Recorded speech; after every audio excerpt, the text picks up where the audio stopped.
1. Look for transparent images of eyelashes. Or make some. 2. Download Pixified Tips eyelash templates. Find that in the description.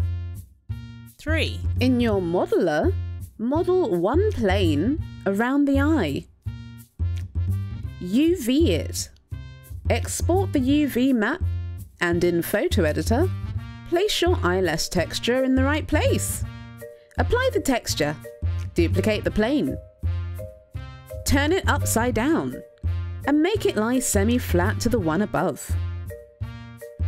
Duplicate and combine all for all areas. 4. In Sims 4 Studios, create 3D mesh. CAS. Pick an accessory. Export mesh. Open Blender file. Import your created eyelashes. Append the Pixified Tips eyelash template. Object, Studio Mesh file. Select the new Studio Mesh. Select your new lashes. In Weight Paint, transfer weights.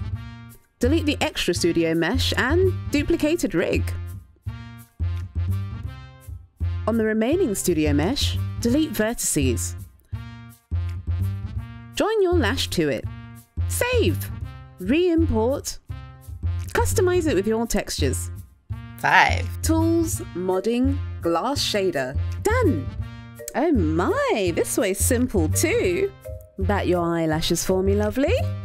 For more Pixie tips, don't forget to subscribe.